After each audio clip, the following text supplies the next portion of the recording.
News Team 4, where the news comes first. Linda Kavanaugh. Her solid investigative and reporting skills have made her Oklahoma's most trusted newswoman. Bob Bruce, a tough professional with over 17 years experience and a personal commitment to fair and accurate reporting. Linda Kavanaugh and Bob Bruce. When news comes first, they put their strength to work for you only on News Team 4.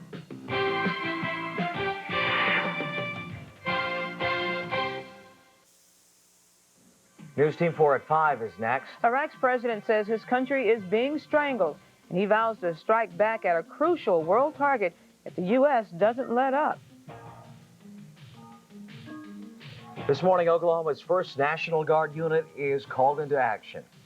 And can these men answer their call to duty and cut $50 billion from the federal budget?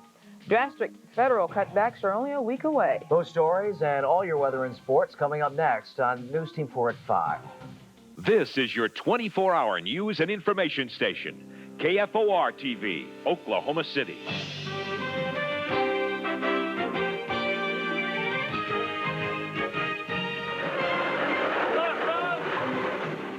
Good luck and goodbye. Today, Oklahoma reservists are on their way. Their destination, Operation Desert Shield.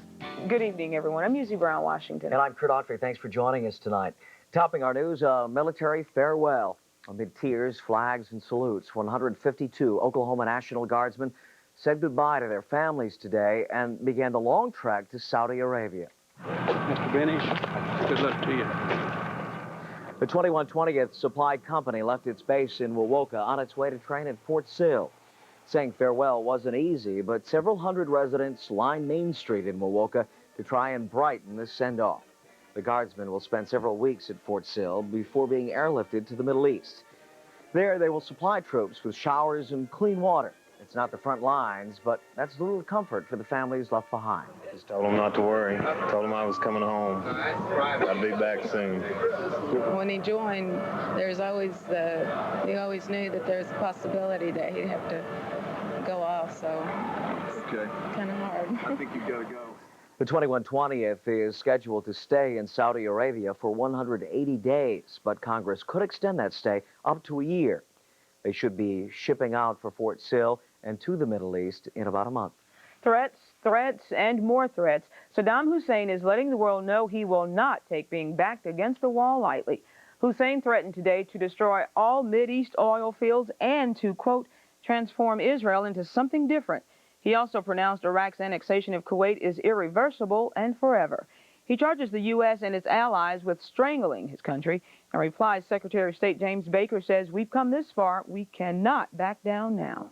Walk away from 6 unanimous Security Council resolutions, which would in effect, walking away, which might in effect reward Saddam Hussein's unprovoked aggression. That's simply not going to happen.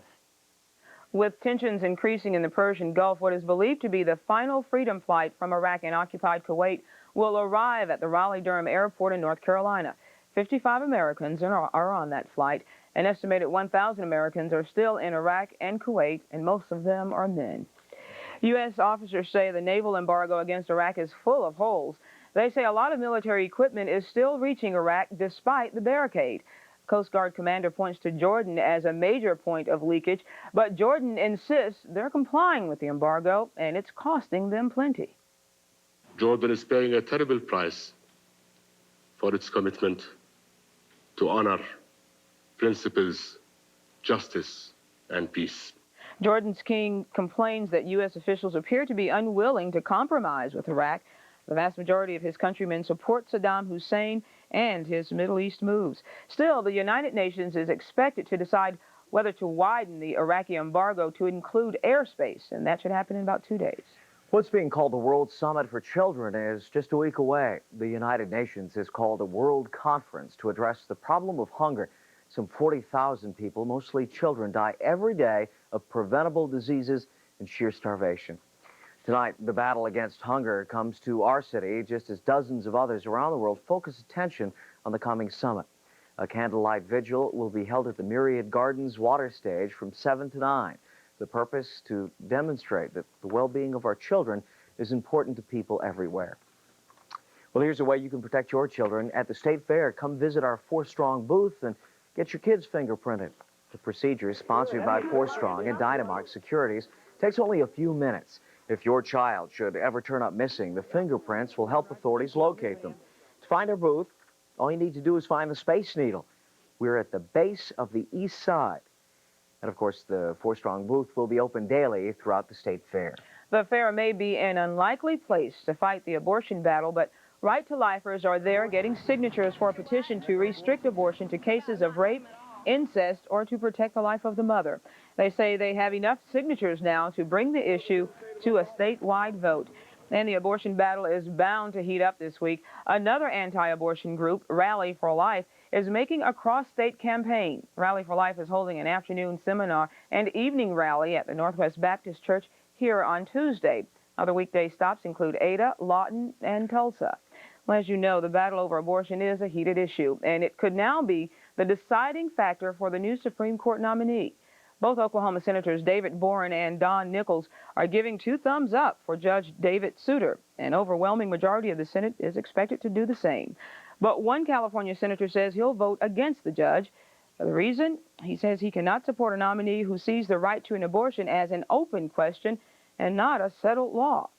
The Senate Judiciary Committee has finished confirmation hearings and is expected to approve the nomination this week. The rank and file at General Motors will now have to decide if they'd like to endorse a new contract proposal. About 500 United Auto Workers showed up for a meeting to talk about that proposal. You'll remember negotiators had to extend the old contract to allow them more time to hammer out a new deal. Local union officials say this new 3-year pact includes a 3% raise each year and job security. UAW members will vote to ratify that proposal on Tuesday and Wednesday. Fears over a possible layoff out at Tinker Air Force Base have some local union officials working overtime on a solution. If Congress can't come up with a working budget by October 1, many non-military workers at Tinker could be forced into a furlough program. Some workers could be spared, though, if they can turn in paperwork documenting their need for that extra money. Union officials are saying open extra hours to help workers file these complicated forms. The deadline for filing this paperwork is Tuesday, only 1 week from the time workers were first notified about these possible furloughs. It's come down to the wire. Lawmakers in Washington must make budget cuts by October 1st or face across-the-board cuts. Lawmakers have to decide on $50 billion worth of cuts, including a White House-backed capital gains tax. And this has caused trouble between Democrats and Republicans. You're going to cut the tax burden for those making over $200,000 a year and reduce it for everyone else. That's just not fair. In fact, he talks about getting the votes of House Republicans. We couldn't get Democrats in the House or Senate to vote for such a package, and we shouldn't even try. Budget talks continue in Washington today. Coming up, it's a choice that all of us have to make at one time or another, choosing a doctor. But who and how? People really shouldn't put up with a doctor who is brusque or unresponsive to their needs. Up next on News Team 4, standing up for your medical rights. An overnight homicide has police searching for a suspect this evening. Police say 55-year-old Christine Burden died after a man beat her with a tree limb. The two began fighting inside the Western Lounge on Northwestern. They continued fighting outside the lounge. Police say that's where Burden was killed. Authorities urge anyone with information on this case to call the Oklahoma City Police. And police are still trying to identify the body of a woman found yesterday in a Northwest Side ditch. The nude, decomposed body was found in a ditch alongside this road. A man was reportedly having car trouble when he stopped on the roadside, saw the body, and notified police. Investigators say the body had been there for about 3 days. Police still have no cause of death or any suspects in this case. A ride at the State Fair called the Scream Machine reopened yesterday. It was the scene of a tragic accident. Michael Byers was killed when he got too close to the tracks, just as a set of cars came barreling by. The ride wasn't open at the time. He was doing a routine maintenance check. Now, to keep rides like the Scream Machine safe, each year the Department of Labor inspects every ride and certifies them before the fair opens. Then there are daily follow-up checks. Well, choosing a doctor ultimately can be a life-or-death situation. But many patients feel afraid to even question their doctor's authority, much less tell their doctor they won't be coming back. But Consumer Reports medical experts say there are times when you should just fire your doctor and find a new one. In Your Corner's Brad Edwards has the story. You shouldn't fire a good doctor in a moment of anger or over an isolated incident, but many people put up with too much. Consumer Reports cautions there are some important guidelines to follow. If a serious problem has been misdiagnosed, you shouldn't hesitate to find a replacement. Or if your doctor fails to follow up on an abnormal lab result or prescribes a drug to which you're allergic, even a doctor who makes light of your health complaint should be fired. People really shouldn't put up with a doctor who is brusque or unresponsive to their needs. How do you find a replacement? If you think you can find a good one by asking a friend, think again. You may find someone with great bedside manners, but whose credentials are less than the best. Probably the best way to find a doctor is to ask a healthcare professional, such as a nurse, a physiotherapist. Otherwise, your best bets are to actually call the local hospital or to be in touch with the local county medical society. To make the best choice, Consumer Reports recommends you consider doctors who are affiliated with an accredited hospital, who are board certified in the specialty you need, and who did their residency at a large university medical center. I'm Brad Edwards in Your Corner, News Team 4. And Brad says once you've picked a new doctor, be sure to have your medical records forwarded. A forecast I think we'll all like coming up next.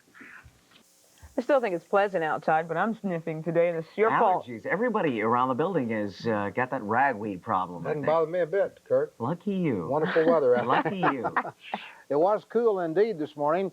50s generally across Oklahoma. Tomorrow morning we'll see some 40s. And here's the way things look. Take a look at our satellite picture. The latest shot shows high pressure now centered right over Oklahoma. Winds are still rather brisk on the east side of that high. They'll die down tonight. They're northerly through that area. The front's just about clear of the United States now. It's down pretty close to Brownsville. And a lot of flooding from the Big Bend area around Lajitas on down into the Pecos River Valley south of there. And rain has tapered off. Flooding's going to be gradually on the way out, but a lot of rain still falling on west of that. And the same thing in southwestern New Mexico.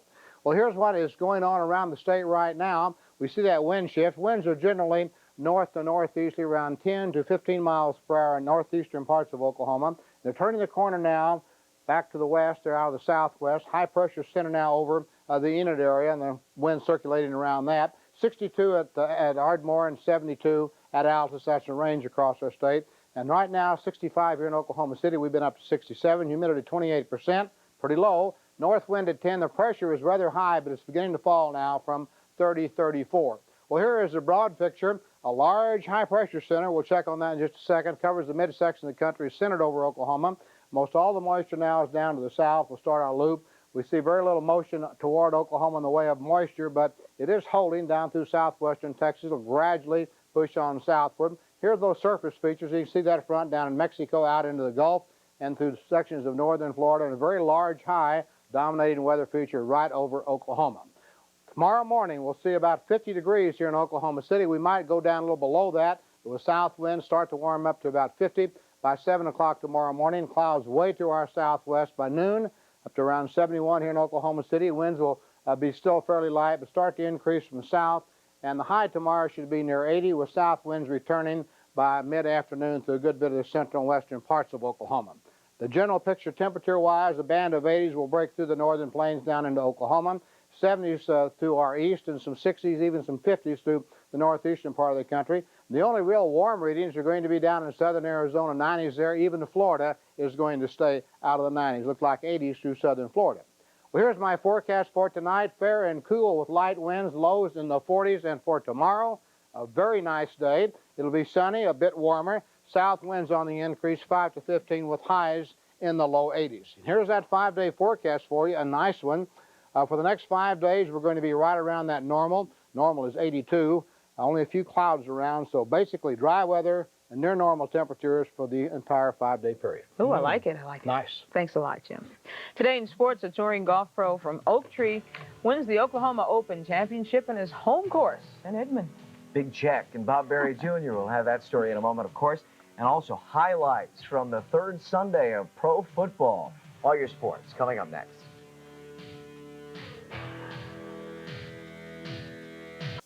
No major upsets in our little poll here that I'm trying to figure out how I did this week. I don't figure out anymore. It's always an upset when I even enter. I lose those things all the time. But one thing is for sure, if you think the Dallas Cowboys are any better than last year, maybe they are. They're getting closer to the opposition, but they're still losing. That's what happened today at RFK Stadium in our nation's capital as Dallas took on the Washington Redskins. And here was the star of the game, the Redskins kicker, Chip Lowmiller. He had 4 field goals in the game. This one was from 55 yards out, the longest of his pro career by 7 yards. And again, 4 field goals. Washington led at that time 12-6.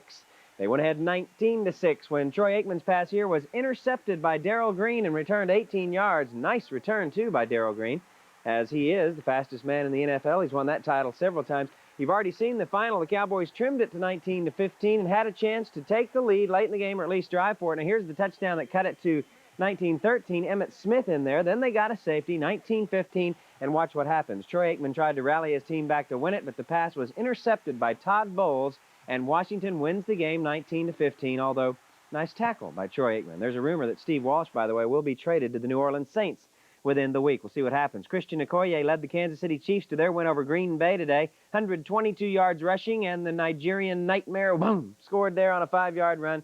Look at the defense for Kansas City, holding Brent Fullwood out of the end zone here. Packers lose 17-3 to Kansas City. And Dan Marino was at Giants Stadium today. Look at this pass here, intercepted by Guyton of the Giants, who laterals to Everson Walls, the former Cowboy. He goes 43 yards the other way, and this is why. New York beat Miami this afternoon 20-3. Marino had no offense whatsoever, and the Giants win the game. The crowd really enjoyed that play. And Cincinnati was all over New England. Boomer Esiason faked out the cameraman and everyone else, especially New England's secondary. Eddie Brown, 42-yard touchdown. Final score in this one was 41-7. They even scored on trickery. Watch the fake field goal. Lee Johnson, the shovel pass to Rodney Holman. 4-yard touchdown again. The Bengals score 41 today. Yeah, timeout. New England loses the game badly. Chicago got a 52-yard field goal from Butthead, Kevin Butler. That's his nickname. I didn't say that's his nickname. And Chicago won that game 19-16. Warren Moon passed for 308 yards and 3 scores in Houston's 24-10 win over Indianapolis. New Orleans beat Phoenix 28-7, and San Diego all over Cleveland. The Browns are awful this year, 24-14. Looks like a baseball score, doesn't it? The 49ers lead Atlanta 5-3 in the third quarter. Philadelphia has a 20-14 third period lead over the Rams, and the Raiders and Steelers are in a defensive battle. 6-3 Raiders in the fourth, and Denver trying to hold on to a lead at Mile High against Seattle. It's 28-24 in the third period. 2 other reminders. Tonight, Detroit and Barry Sanders will play at Tampa Bay at 7, and the Monday night game, Buffalo at the New York Jets. In baseball, the Boston Red Sox September slide just keeps on keeping on, and after enjoying a 6-game lead over Toronto in the American League East about a month ago, the Blue Jays have now jumped in front by a game after today's action. Maybe because Roger Clemens still isn't pitching for Boston. He's been injured, missed his scheduled starts this weekend. In the third inning, Roberto Kelly of the upstart Yankees singles to left field here, scoring Rick Cerone, and the Yankees led 3-1. They went on to win this game 5-4. Here's some good defense for New York. Carlos Santana's sharp shot. Randy Velarde knocks it down. Alvaro Espinoza to Don Mattingly, out. And that's what's been happening to Boston for the last several weeks. Clemens did warm up in the bullpen, complained of stiffness afterwards.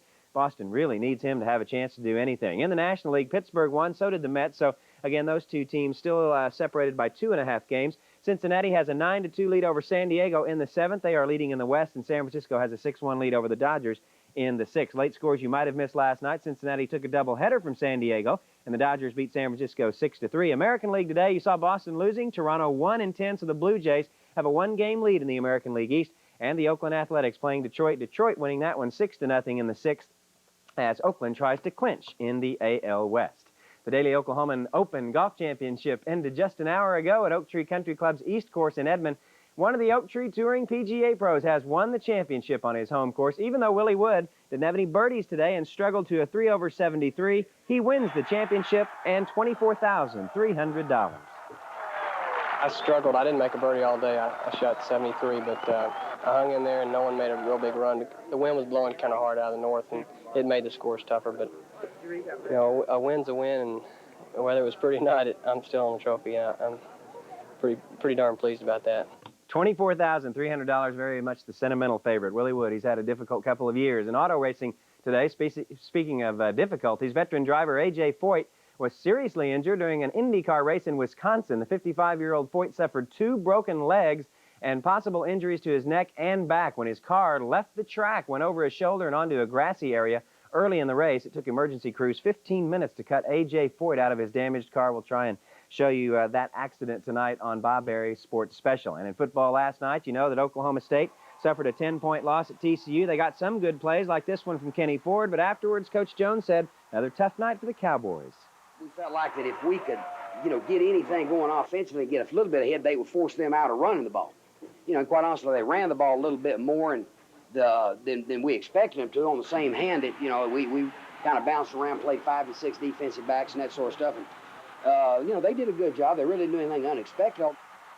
OSU goes to 2-2 on the year. The Cowboys are idle, though. They get to rest their weary bones for a week before playing Oklahoma October 6th in Stillwater in the Bedlam Series battle. The Sooners, of course, won yesterday over Tulsa 52-10. They're 3-0 on the year, should move up even a little more, and they will play Kansas in their Big 8 opener next Saturday in Norman. Another big crowd at Remington Park today. We'll show you a race from the track on this first weekend of the Fall Thoroughbred Meet tonight at 10:15. All right, look forward to seeing that. Thanks, Bobby. Back in a moment.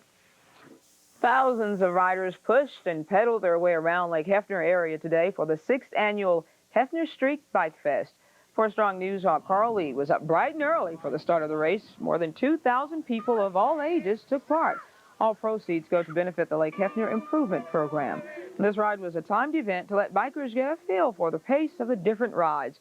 The streak is considered one of Oklahoma's premier cycling events. Yeah, everybody was out there. And they had a nice day for it, too. No kidding. Thank you so much for joining us. We're back tonight at 10 and hope to see you then. Bye.